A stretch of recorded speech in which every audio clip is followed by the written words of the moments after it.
여러분 안녕하십니까? 뉴스9 윤정호입니다. 그동안 어떻게 되나 관심이던 의과대 정원을 정부가 내년부터 2,000명 더 늘리기로 했습니다. 20년 만에 3,058명에서 5,058명으로 확 늘리는 건데 윤석열 정부 의료개혁의 정점이라고 이야기되고 있습니다. 자, 의대 정원 확대가 갖는 뜻이 뭔지, 어떤 문제점은 없는지, 정부가 앞으로 어떻게 할 건지 알아볼 텐데요. 황민지 기자가 그 내용부터 먼저 설명합니다. 정부가 19년 동안 닫혀있던 의대 증원의 문을 열었습니다. 2025학년도 의대 입학 정원을 2,000명 더 늘리기로 해 전국 의대 입학생 수는 총 5,058명이 될 전망입니다. 현재 3,058명에서 65% 넘게 증가하는 겁니다.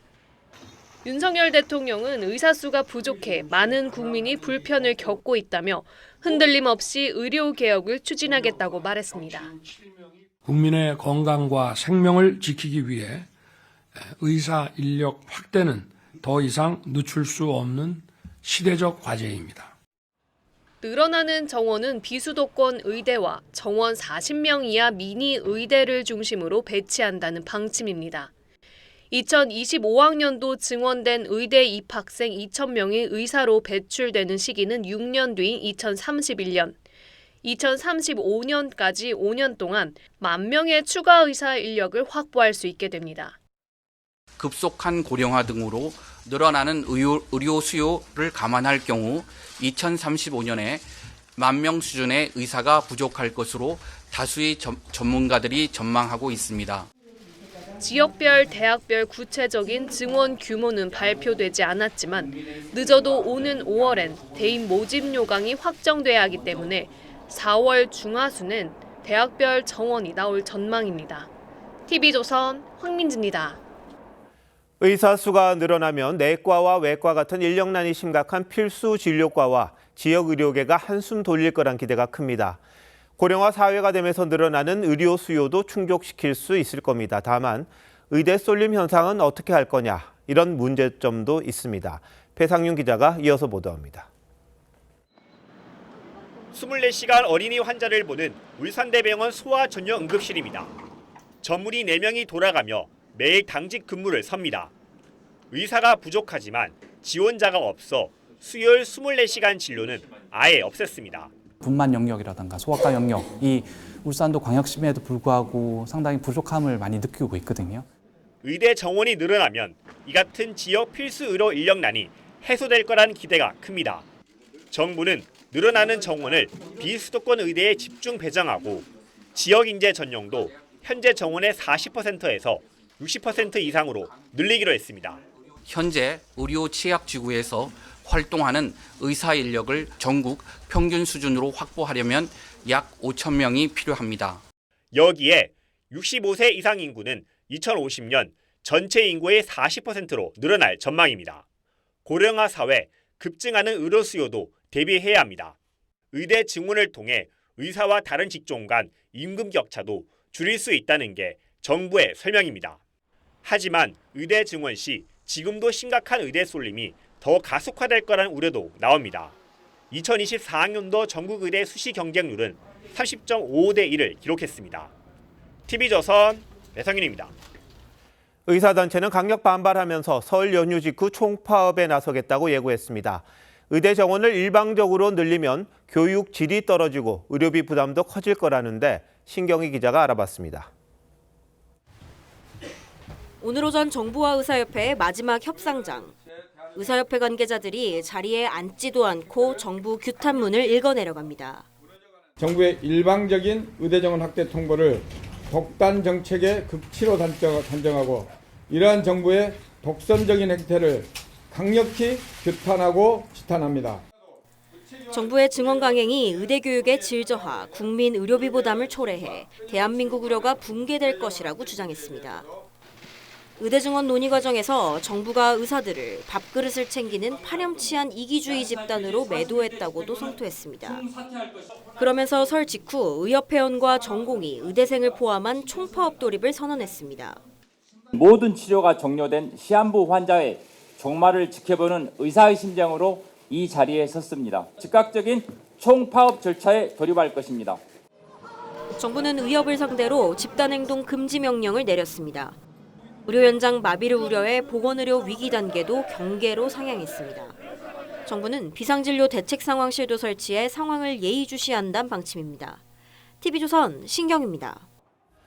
네, 보신 것처럼 정부가 2,000명이나 의대 정원을 늘리는 이른바 초강수를 뒀다 이런 평이 있습니다. 조규용 보건복지부 장관 나오셨는데 실효성이 있는 건지 어떤 건지 남은 과제가 뭐가 있는지 한번 물어보도록 하겠습니다. 장관님 어서 오십시오. 네, 안녕하세요. 자, 먼저 의사 수를 왜 늘려야 하는지 그 이유부터 한번 설명을 해주시죠.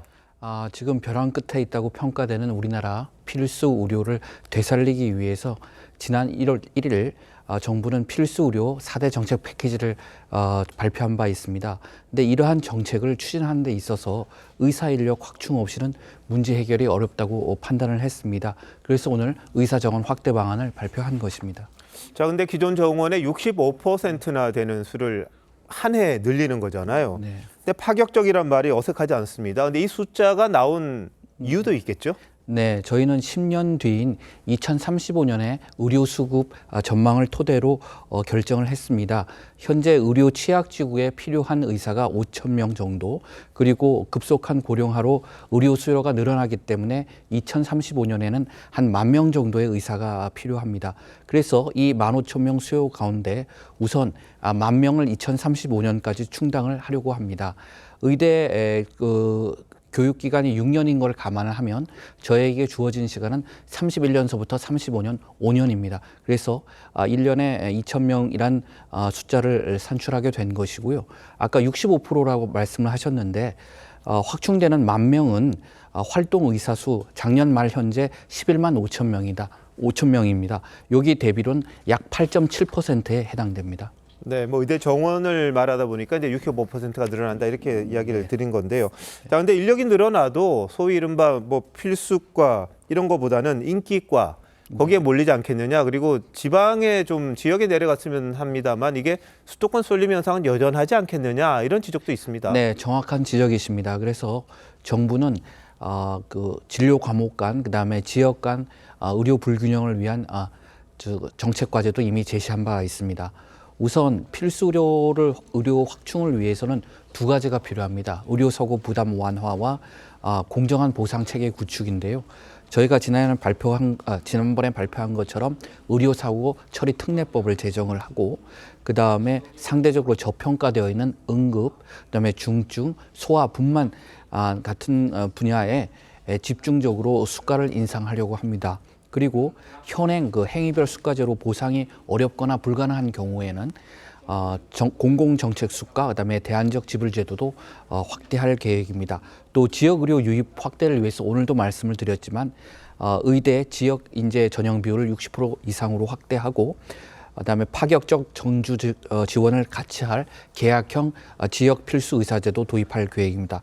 이와 함께 지역 정책 수가도 확대하고 지역 의료 발전 기금 또 신설해서 지역과 그다음에 진료 과목 간의 불균형을 해소하도록 하겠습니다. 자, 그러니까 수도권이나 지역이나 뭐 차이가 안 나게 하겠다 이런 취지신 것 같은데 그 유인 체계에 얼마만큼 의사들이 이동할지는 한번 지켜봐야 될 그런 부분이네요. 네, 확실히 추진하겠습니다. 예. 근데 당장 내년에 이제 2,000명이 늘어나면 교수진도 필요할 것이고 또 시설도 필요하지 않겠습니까? 이거 확충 가능한 일입니까? 예, 저희가 이번에 확충 규모를 결정하기 전에 40개 대학으로부터 희망 수요를 받은 바 있습니다. 그 전제 조건에서 학교 시설을 확대하지 않고 얼마나 늘릴 수 있느냐고 저희가 문의를 했더니 가장 작은 숫자가 2,151명입니다. 이러한 숫자를 바탕으로 해서 전문가와 함께 현장 점검을 한 결과로는 충분히 수용 가능하다고 저희는 판단을 했습니다. 물론 저희가 대학별 이제 정원을 배분하는 데 있어서는 교육부가 다시 확인을 하게 됩니다. 그래서 저희도 면밀히 같이 세부 상황을 점검하고 필요한 경우에는 근로 여건 개선, 교육 여건 개선을 위해서 정부 지원도 함께 추진하겠습니다. 알겠습니다. 자, 근데 입시도 좀 논란이죠. 요즘 뭐 의대 다 들어간 다음에 이공계 순서로 이제 간다 그러지 않습니까? 근데 가뜩이나 이 의대만 가려는 분위기가 있는데 이렇게 늘려놓으면 정말 이공계에 갈 친구들은 더 줄어드는 그런 것 아닙니까? 이건 어떻게 해소하실 겁니까? 예, 그 의대 정원 확대로 인해서 단기적으로는 의대 쏠림이 심화될 가능성은 있습니다. 이것은 의사라는 직업이 갖는 안정성 그리고 사회적 평판 그리고 높은 기대 수익에 기인한다고 생각이 듭니다. 근데 장기적으로는 의대 쏠림이 완화될 것입니다. 충분한 의사 인력 공급으로 타 분야와 비교해서 균형 잡힌 기대 소득을 전망되고 또 의대 정원 확대에 따라 선택의 폭도 넓어질 것이라고 생각이 됩니다. 단기적인 쏠림 현상을 과도하게 우려할 경우에는 의대 쏠림 현상은 영원히 치유될 수 없다고 생각이 듭니다. 예.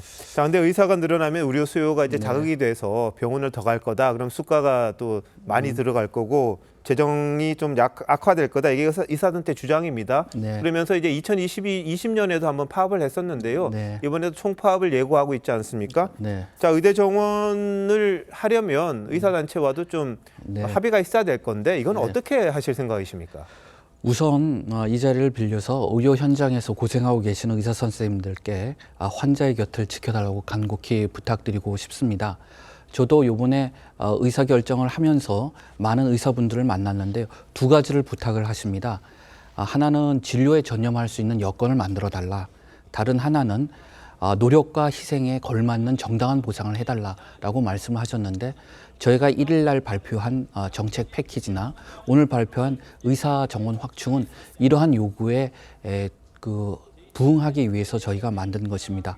또 하나 저희가 말씀드렸다시피 요번에 많이 부족한 것이 있으면 대통령 직속의 의료개혁 특별위원회에서 추가 보완 방안을 검토할 수도 있고 또 의대 정원 자체도 정기적으로 모니터링을 해서 의료 수급 현황에 맞게 그것을 조정할 계획을 가지고 있습니다.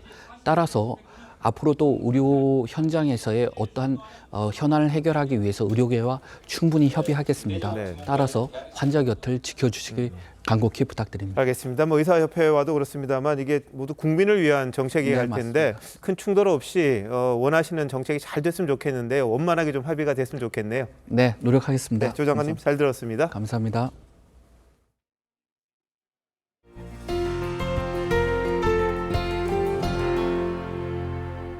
설 연휴를 앞두고 여야가 본격적인 공천 심사에 들어갔습니다. 국민의힘은 부적격 대상자 29명을 확정했고 부산 경남 지역 중진 의원들에게 지역 내 험지 출마를 요구했습니다. 먼저 여당의 공천 진행 상황은 정민진 기자가 전해드리겠습니다. 국민의힘 공천관리위원회가 849명의 공천 신청자 가운데 29명을 부적격 대상자로 판단했습니다.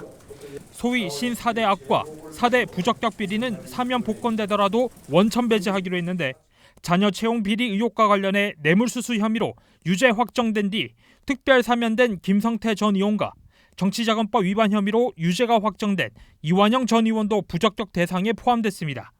부적격자는 구체적으로 발표하지 않겠습니다. 공관위는 또 동일 지역구 3선 이상 의원은 15%를 감점하는 페널티를 예외 없이 적용하기로 했는데 대구에서 지역구를 옮긴 주호영 의원과 민주당을 탈당해 입당한 이상민 의원도 포함됩니다. 당 약세 지역, 타당 소속, 당선 포함 지역구의 다선 의원 등은 모두 예외 없이 적용하기로. 공관위는 5선의 서병수 의원과 3선의 김태호 의원에겐 민주당이 현역으로 있는 이른바 낙동강 벨트 출마를 요청했습니다. 서 의원은 내일 기자회견을 갖고 당의 결정을 수용한다는 입장을 밝힐 예정이고 김 의원도 긍정 검토 중인 것으로 전해졌습니다. TV조선 정민진입니다. 민주당의 공천 스케줄은 조금 더 빠릅니다. 오늘 1차 경선 지역과 단수 추천 지역을 일부 발표했습니다. 경선에서 감산을 받는 현역 하위 20% 대상자에 대한 통보는 설 이후로 미뤘습니다. 민주당 상황은 장세희 기자가 취재했습니다. 민주당 공천관리위원회가 1차 예비 후보자 심사 결과를 발표한 지역구는 모두 36곳입니다.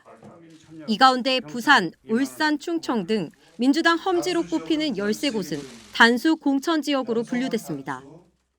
공주시 부여군 청양군은 친문계로 꼽히는 박수현 전 청와대 대변인이, 서산시 태안군 역시 조한기 전 대통령 비서실 의전 비서관이 공천을 받았습니다.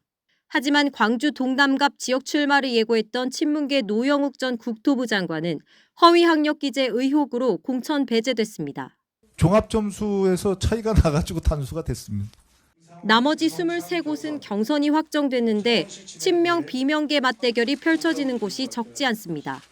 광주 동남갑에선 비명계 윤영덕 의원과 정진욱 이재명 대표 정무특보가 맞붙게 됐습니다.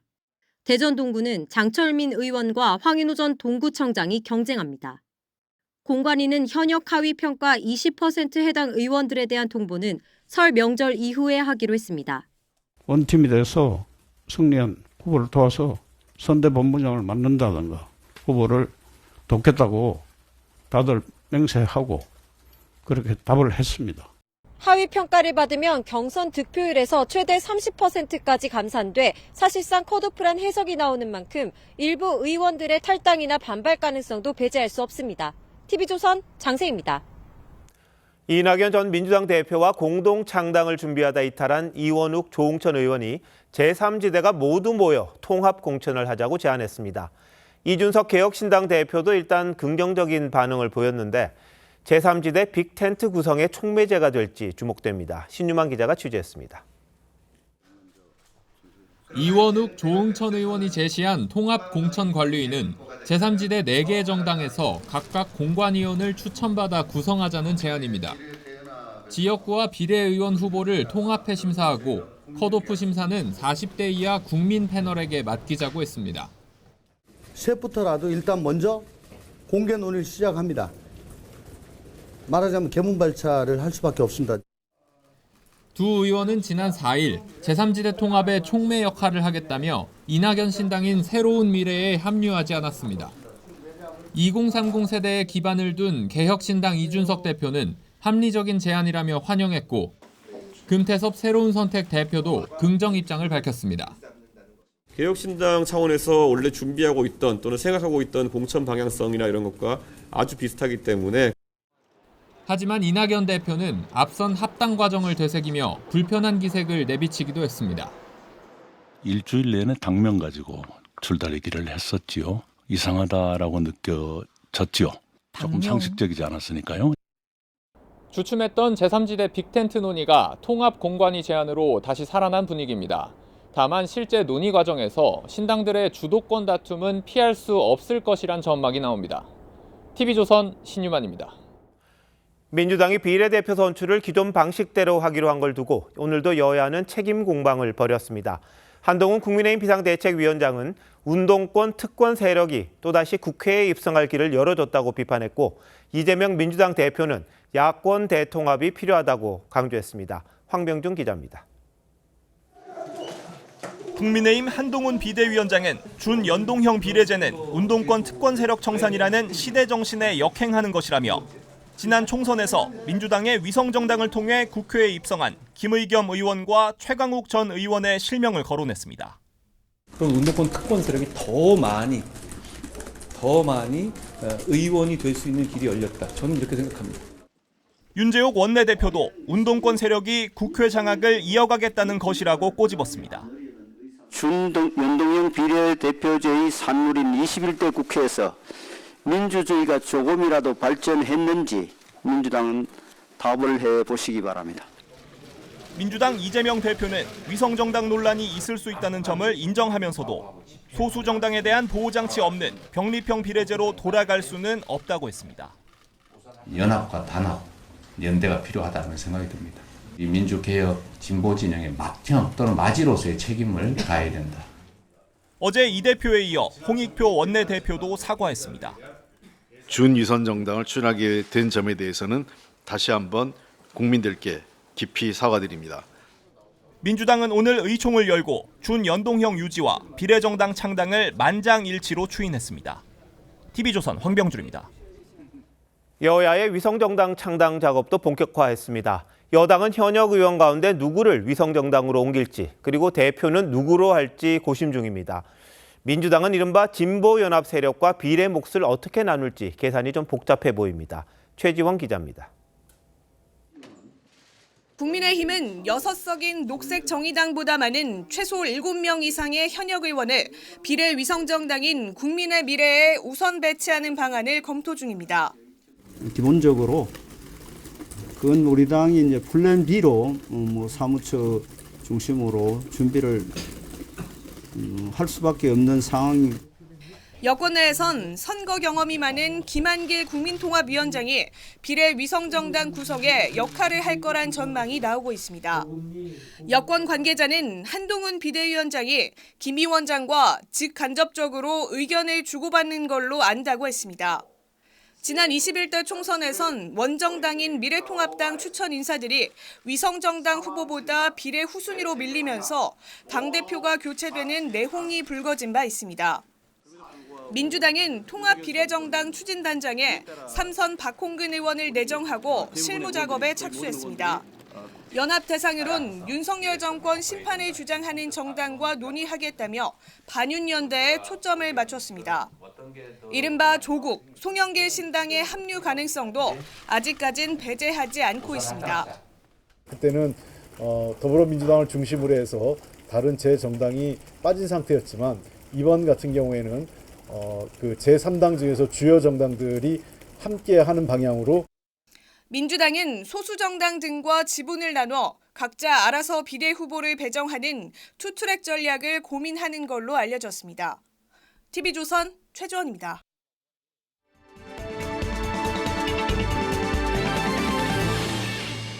총선 전국의 깊숙한 얘기를 전해드리는 총선 설명서 서반장 김반장 시간입니다.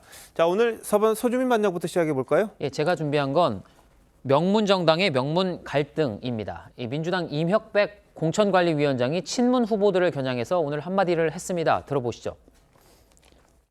본의 아니게 윤석열 검찰 정권의 탄생의 원인을 제공하신 분들 역시 책임 있는 자세를 보여주시기 바랍니다. 그러면 쉽게 말해서 원인을 제공한 분들은 문재인 정부 청와대 출신의 그 임종석, 노영민 비서실장일 때고 책임 있는 자세란 건 결국 불출마 이런 건가요? 예, 대충 그렇게 해석이 되죠. 예, 임 위원장은 지난달 21일에도 거의 비슷한 말을 했는데요. 그때는 이 사견임을 전제로 했었던 말을 오늘은 이 공천을 논의하는 공식 회의에서 모두 발언으로 했으니까 참 듣는 친문들은 더 기분이 나빴을 겁니다. 자, 그럼 임종석 전 실장이 그래서인지 모르겠는데 네. 바로 메시지를 낸 거죠? 그렇습니다. 이 윤석열 정권 탄생의 책임이 문재인 정부에 있다는 인식에 동의하지 않는다면서 0.73%포인트 대선 패배를 언급했습니다. 해석에 따라서는 그럼 대선 후보였던 이재명 대표의 책임은 없느냐 이런 반박으로도 읽힐 수 있는 대목입니다. 공관위원장이 특정 후보군을 직접 겨냥해서 물러나라 이런 압박을 한다는 건 좀 이례적인 상황으로 보이는데 왜 자꾸 이런 말을 하는 건가요? 예, 친명계 핵심 관계자는요, 이 조국 사태, 또 부동산 폭등 등 이 문재인 정부의 실정이 다시 부각될 수 있다는 고민에서 나온 발언인 것 같다 이렇게 해석을 했습니다. 문재인 청와대 출신들이 총선 전면에 나설 경우에 윤석열 정부 심판구도 대신에 이 문재인 정부 심판론이 다시 등장할 수 있다라는 겁니다. 그럼 실제로 공천 배제로까지 이어질 수 있는 그런 상황인가요? 예, 그건 또 다른 문제 같습니다. 이 대표 입장에서 생각해 보면 이 친문의 상징적인 인물들을 인위적으로 공천 배제할 경우 이른바 명문 정당 단일 대우를 흐트러뜨릴 수 있다라는 점에서 실익이 좀 적습니다. 총선 승리 더 나아가서 대선 행보까지 감안해 자신이 원했던 병립형 선거제까지 내려놓는 선택을 한 이 대표가 그런 모험을 하지는 않을 것이라는 전망이 현재로서는 더 많습니다. 공천을 주고 싶지는 않은데 그렇다고 안 주자니 내부 갈등이 우려되니까 스스로 또 알아서 물러나라는 겁니다. 지난 주말에 문재인 전 대통령이 명문 정당을 강조를 했었는데 통합 분위기가 불과 이틀 만에 좀 사그라진 모양새네요. 예, 그렇습니다. 오늘 민주당이 1차로 경선 지역과 단수 후보 지역을 발표를 했는데 이 민감한 지역은 다 빠졌습니다. 임종석, 노영민 전 실장 지역구를 포함해 예민한 곳은 설 연휴 이후에 발표가 될 예정인데 그때부터가 진짜 공천 전쟁이라고 보시면 될 것 같습니다. 여야 막론하고 공천 국면에서는 이런저런 일들 나오잖아요. 네. 상황을 좀 더 주시해봐야겠다 이런 생각이 드네요. 네. 자, 김종호 반장 설명서 볼까요? 네, 오늘은 못 찍는 사전 투표지로 한번 풀어보겠습니다. 투표용지를 못 찍는다, 투표를 못한다 이런 뜻은 아닐 것 같은데 뭡니까? 엄밀히 말하면 도장을 못 찍는다는 그런 사전 투표지입니다. 지금 이렇게 보면 48cm가 넘을 것 같은 투표용지 때문에 이런저런 말들이 많은데 또 다른 쟁점이 있습니다. 바로 이번 총선 투표용지부터 한번 보겠습니다. 여기 보면 이렇게 투표관리관 확인란이 있는데 현행선거법엔 사전투표관리관은 용지 인쇄 후에 이 칸에 도장을 찍고 교부한다고 명시가 되어 있습니다. 자, 서반장. 네.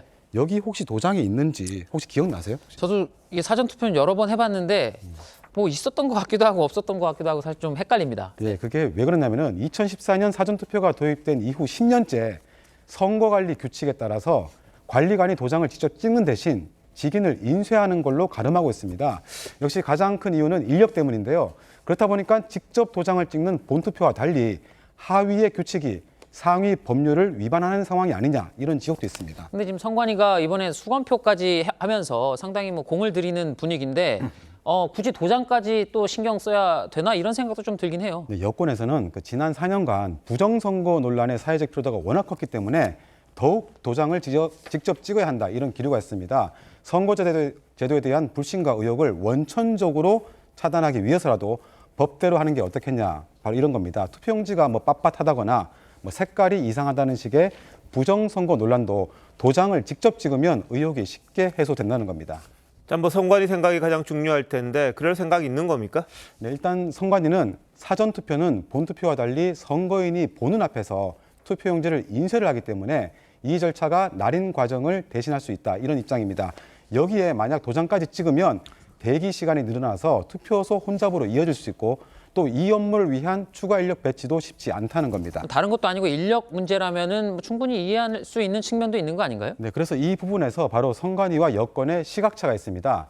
여권에선 추가로 필요한 남은 날인 인력은 뭐 한 8,000명에서 3만 명 규모고 수십만에 달하는 전체 선거 사무원 규모에 비하면 그리 많지 않다고 보고 있습니다. 뭐 그렇게 뭐 문제라면은 여권에서는 왜 이 문제에 대해서 조금 조용한 것 같죠? 일단 우선 그 선관위가 독립기관이기 때문에 강조할 수 없기 때문이고요. 또 이를 문제 삼아서 여권 지지층을 중심으로 사전투표에 대한 불신이 커질 경우에 전체 선거에 불리해질 수 있기 때문이다. 그래서 목소리를 내기도 가만히 있기도 애매한 상황입니다. 네, 뭐 지금까지 여러 가지 음모는 많이 나왔었는데 이제 수개표도 하잖아요. 그렇게 되면 뭐 선관위 준비 철저히 해서 이런저런 부정선거 의혹 안 나왔으면 하는 그런 바람입니다. 자, 잘 들었습니다.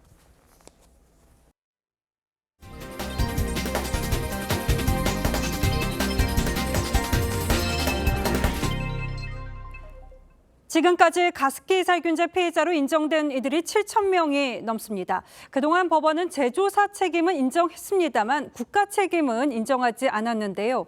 항소심 법원이 처음으로 이를 뒤집었습니다. 그 이유는 한지은 기자가 설명드리겠습니다. 가습기 살균제 3표를 쓰다 폐 손상으로 14명이 숨졌고 28명이 치료를 받아야 했습니다. 피해자들은 2014년 국가와 제조사를 상대로 손해배상 소송을 냈습니다.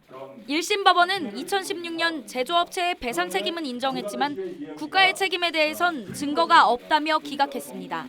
인체에 무해하며 흡입 시에도 안전하다고 되어 있습니다. 완벽한 거짓말 아닙니까? 8년이 지난 오늘 2심 법원의 판단은 달랐습니다. 재판부는 환경부가 가습기 살균제에 포함된 화학물질의 유해성 심사를 충분히 하지 않았다며 국가 책임을 인정했습니다. 법원은 피해자 3명에게 300만 원에서 500만 원을 국가가 지급하라고 판결했습니다. 사법부가 최초로 가습기 살균제 참사가 국가에 의해서 일어났다라는 것을 법적으로 확인한 매우 뜻깊은 판결이라고 생각합니다. 환경부는 판결문 검토 등을 거쳐 상고 여부를 결정하겠다고 밝혔습니다. 오늘 판결로 국가 책임을 묻는 가습기 살균제 피해자들의 목소리가 커질 전망입니다. TV조선 한지은입니다. 방금 보신 이런 가습기 문제 때문에 아예 전기로 물을 끓이는 방식의 가열식 가습기 쓰는 분들 많습니다. 호흡기에 발생할 혹시 모를 우려를 차단하겠다는 거죠. 그런데 이 가열식 가습기로 인한 화상 사고가 늘고 있어서 아기나 어르신 등 노약자 있는 가정에서는 조심하셔야겠습니다. 이정현 기자입니다. 밥솥처럼 생긴 가습기를 넘어뜨리자 뜨거운 물이 쏟아져 나옵니다. 물을 끓여 만든 증기로 실내 습도를 높이는 가열식 가습기입니다. 일반 가습기보다 세균 번식 우려가 적고 난방 효과도 있어 가격이 다소 비싸지만 호흡기 환자가 있거나 아이를 키우는 가정에서 많이 씁니다. 한국소비자원이 시중에 판매되는 가열식 가습기 21개를 대상으로 영유아가 밀거나 잡아당길 때를 가정한 실험을 해봤더니 21개 제품 모두 물이 새어나왔습니다.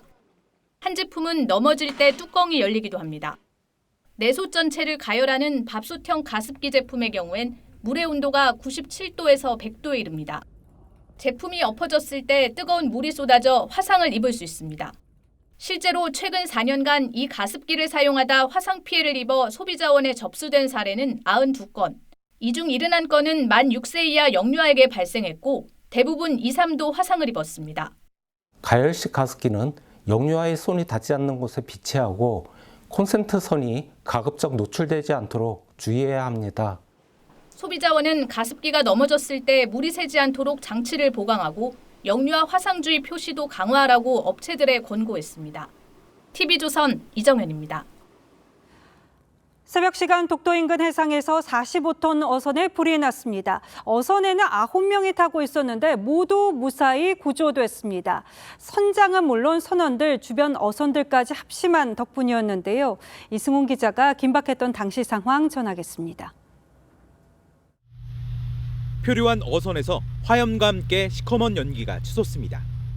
해경 경비함이 물대포를 쏴보지만 불은 쉽게 꺼지지 않습니다. 화재 발생 6시간 만인 오전 10시쯤 불은 모두 꺼졌습니다. 하지만 이미 반 이상 타버린 45톤급 대게잡이 어선은 가라앉고 말았습니다. 60대 선장과 외국인 선원 등 9명은 불이 난 지 1시간 만에 다행히 모두 구조됐습니다. 인근에서 조업하다 구조 요청을 받고 출동한 어선 4척이 도움을 줬습니다. 통신기를 통해서 기관실에 화재가 났다고 연락이 들어왔습니다. 주변 어선들에게 거기 사고 구조 협조 요청을 했습니다. 불은 기관실에서 시작됐습니다. 선장은 기관실의 문을 닫고 구조 어선들이 도착할 때까지 선원들과 함께 선수해서 1시간을 버텼습니다. 화재를 발견하고 곧바로 공기 차단을 하기 위해 문을 닫고 나온 게 화재 대형 인명 사고의 큰 역할을. 해경은 승선원들이 내일 포항에 입항하면 정확한 화재 경위를 조사할 계획입니다. TV조선 이승훈입니다. 경기 침체 등으로 벼랑 끝에 몰린 이들이 마지막으로 손을 벌리는 곳이 대부업체입니다. 이 나체 사진을 유포하는 등 불법 추심도 기승이라고 여러 번 전해드렸는데요. 금융당국이 이런 불법 사채 계약을 원천 무효로 하는 소송에 나섰습니다. 윤태용 기자가 보도합니다. 건설업체에 다니는 30대 남성 A씨. 재작년 월급이 밀리자 사채업체에서 20만 원을 빌렸다가 갚아야 할 돈이 2주 만에 150만 원으로 불었습니다. 날짜가 넘어가게 되면 이자가 1000%에서 많게는 6000%, 7000%까지 올라가요. 돈을 제때 갚지 못하자 사채업체는 시도 때도 없이 협박했고 여보세요. 니네부터 회사하고 그냥 싹 개가 수수시 줄까 계속. 담보로 제공했던 나체 사진까지 가족과 지인에게 뿌렸습니다. 진짜 죽고 싶다는 생각밖에 안 들었고 이혼하게 됐고 직장에서도 계속 이제 그 일 때문에 눈치 보면서 생활을 했어야 됐고. A씨는 금감원의 지원을 받아 대부 계약을 무효화하는 소송을 제기했습니다. 그동안 사채업자를 형사처벌한 적은 있지만 불법 사채 피해자가 민사소송을 제기하는 것은 처음입니다. 그간 납입한 금액도 돌려받을 수 있는 길이 열리는 것이기 때문에 실질적인 피해 구제를 받을 수 있을 것으로 기대하고 있고 금감원은 향후에도 불법 사금융 피해 신고센터를 통해 피해를 접수한 뒤 무효화 소송을 지원할 계획입니다. TV조선 윤태윤입니다. 먹을거리로 장난친 유통업자가 적발됐습니다. 수입산 돼지고기를 국산으로 속여서 2년 동안 군에 납품한 건데요. 도축 증명서까지 위조해서 국산으로 둔갑시켰습니다. 김다로 기자입니다. 냉동창고에 돼지고기가 든 상자가 가득합니다. 미국과 스페인 등 모두 외국산입니다. 인근의 다른 창고, 외국산 축산물을 잘라 다시 포장해 놓은 상자들이 쌓여 있는데 원산지가 국내산으로 바뀌어 있습니다. 원산지를 속이다 국립농산물품질관리원 단속에 딱 걸린 겁니다. 광주의 한 유통업체 대표 박 씨는 원산지를 속인 축산물을 군납업체 2곳에 납품했고 이 축산물은 다시 양념갈비 등으로 가공돼 육군의 모든 부대로 공급됐습니다. 절단된 냉동고기는 사실상 육안으로 원산지를 구분하기 불가능합니다. 유통업자 박 씨는 국산 축산물을 구입하며 얻은 도축 증명서를 외국산을 국산으로 둔갑시키는 데 사용했습니다. 이 같은 수법으로 지난해 12월까지 27개월 동안 군부대에 유통시킨 가짜 국산 고기는 436톤에 이릅니다.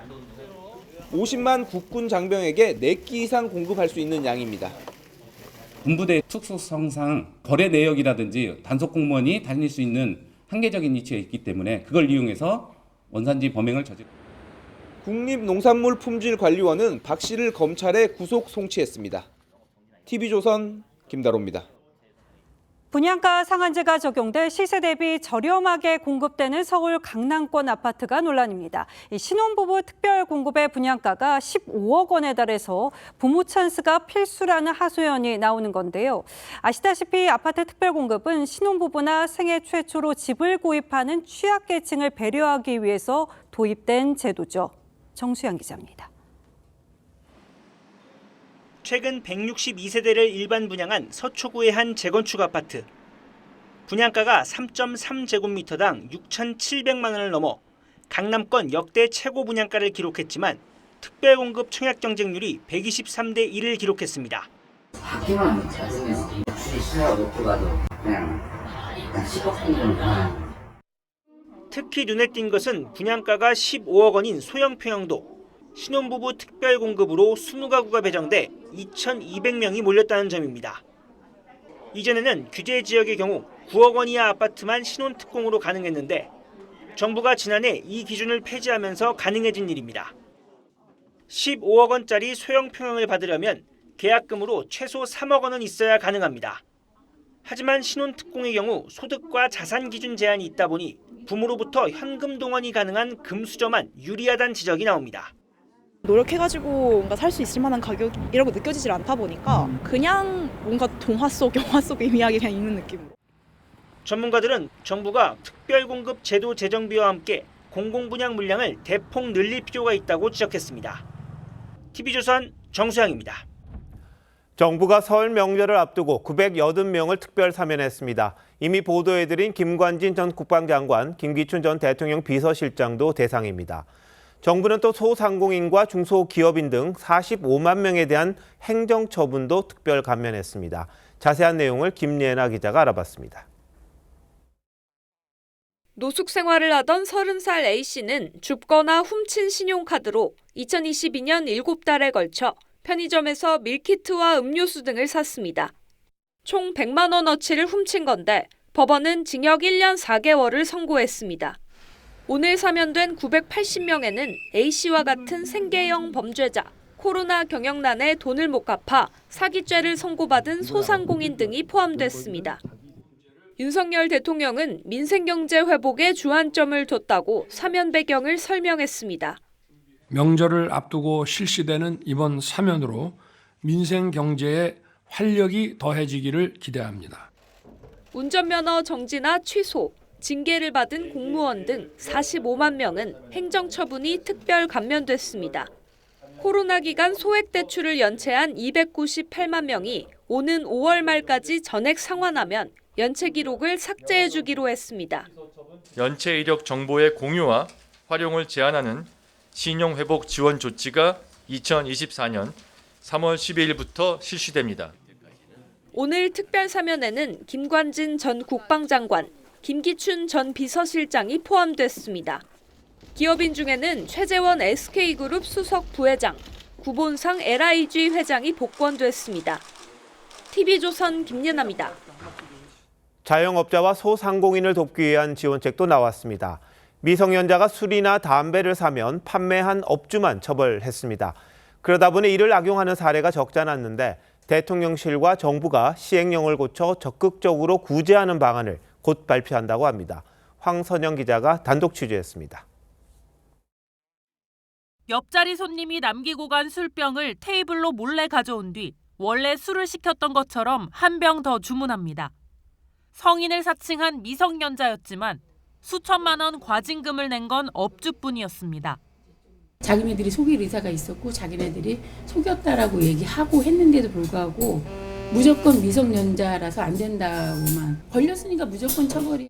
현행법상 미성년자에게 술이나 담배를 팔면 판매자는 최대 영업 취소 처분을 받습니다.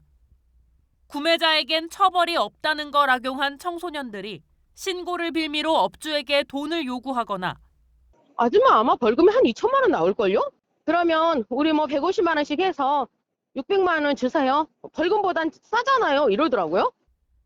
위조 신분증으로 담배를 사가도 판매자는 속수무책입니다. 학생이 우리를 속이려고 하는데 우리가 어떻게 이거를 서가 안 넘어갈 수 있냐?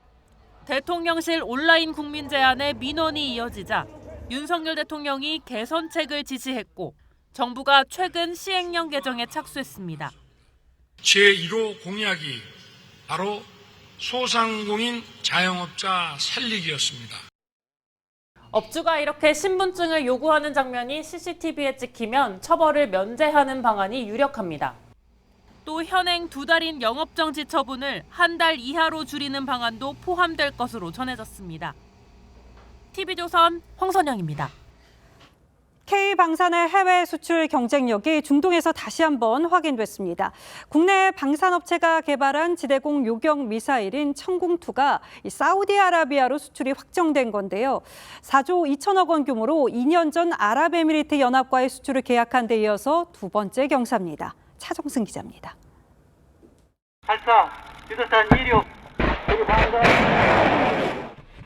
국산 기술로 탄생한 중거리 지대공 요격 미사일 천궁은 음속의 4배가 넘는 속도로 날아가 고도 15km, 반경 40km 이내의 적 전투기와 미사일 요격이 가능합니다. 이 천궁을 개량해 만든 천궁2는 보다 빠른 음속의 5배로 탄도탄 요격 능력이 한층 강화됐고 길어진 사거리로 적 항공기에 대한 방어 능력도 향상됐습니다. 북한 미사일 도발에 대비해 우리 하늘을 지키고 있는 천궁2가 사우디아라비아로 수출됩니다. 한국과 사우디 국방부는 지난해 11월 국내 방산업체인 LIG 넥스원과 사우디 간 체결한 천궁2 10개 포대 계약 사실을 오늘 공개했습니다. 계약 규모는 32억 달러, 우리 돈 4조 2,500억에 이릅니다. 중동 3개국을 순방 중인 신원식 국방장관과 사우디 국방장관 회담을 계기로 공개됐습니다.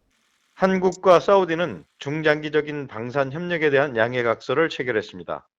실질적인 방산 협력 강화의 기회가 될 것으로 기대합니다. 사우디아라비아는 인접국인 예멘 후티 반군의 로켓 공격 등의 위협으로 요격 무기 도입이 시급합니다.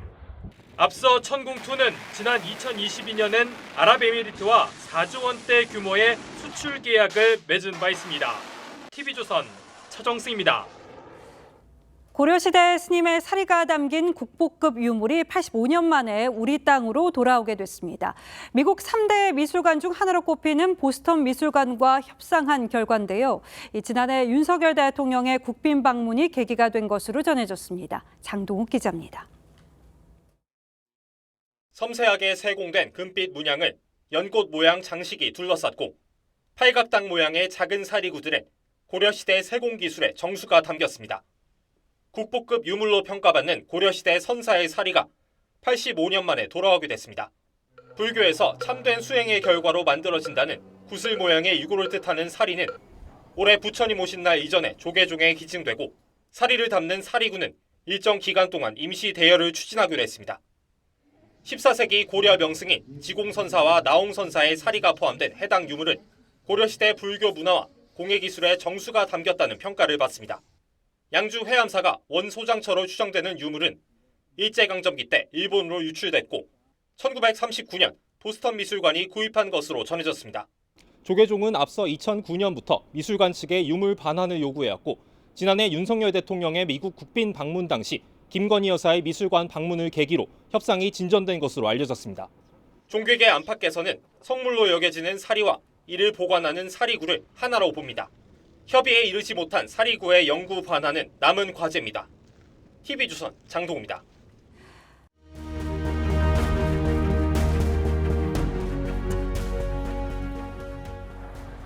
약장수? 그 노인네들한테 사기쳐서 물건 팔아먹는 거 아니야 그거? 노인들 홀려 함탕하고 뜨는 하루살이 인생들이 가련합니다. 그래도 봄이 되면 문전성시를 이루는 게 떴다방이죠. 이놈들 보게 까치집 동시분양 공고나자 아웅다웅 떴다방 문전성시. 아래 위 네대체씩. 파리 몽마르트르 언덕길에서 야바위꾼들이 바람을 잡습니다. 컵에 공을 감추는 눈속임이죠. 4년 전 총선 풍경이 그 꼴이었습니다. 민주당과 위성정당이 똑같은 쌍둥이 버스를 동원했습니다. 공식 계정에선 노골적으로 한몸이라고 내세웠죠. 한국당 대표는 위성정당 합동 행사에서 기호를 숨기느라 점퍼를 뒤집어 입습니다. 정치가는 광고도 없고 정치꾼만 넘쳐나는 서글픈 자화상입니다. 이재명 대표가 떴다방 총선을 다시 치르겠다고 선언하면서 남 탓부터 했습니다. 칼을 들고 덤비는데 맨주먹으로 상대할 수는 없습니다. 거대 의석을 거느린 이 대표의 막강한 힘 앞에선 종이칼일 뿐입니다.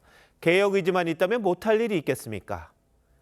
그 이상한 위성정당 금지하겠다. 이 대표가 약속했던 말입니다. 근데 지금은 딴소리입니다. 멋있게 지면 무슨 소용이냐. 민주당 의원 80명이 발의한 위성정당 방지법까지 외면했습니다. 그는 자신의 선택을 김대중 전 대통령이 말한 상인적 현실 감각에 비유했습니다. 민주주의의 기둥인 선거제를 바로 세우는 게 어떻게 주판을 퉁기는 상거래와 비교가 됐겠습니까? 그제는 문재인 전 대통령이 이 대표에게 제3의 세력까지 힘을 모으라고 말했죠. 앞으로 그 대선에서도 큰 전화위복의 계기가 되지 않을까. 대권 행보에 범야권 지지가 절실한 이 대표가 야권 선거연합으로 기울었다는 분석이 나옵니다. 이제 유권자는 50cm가 넘는 투표용지를 다시 받아들게 생겼습니다. 조국 당의 송영길 정치검찰 해체당도 거기 들어갈 여지가 생겼습니다. 그런데 국민은 복잡한 비례제 계산법을 알 필요가 없다는 말이 또 나옵니다. 표를 던지는 사람은 아무것도 결정하지 못한다는 스탈린 어록처럼 말입니다. 민주주의는 총뿌리보다 투표함에서 더 자주 죽는다는 경구가 실감납니다. 2월 6일 앵커 칼럼 오늘 이재명의 선거 공학이었습니다.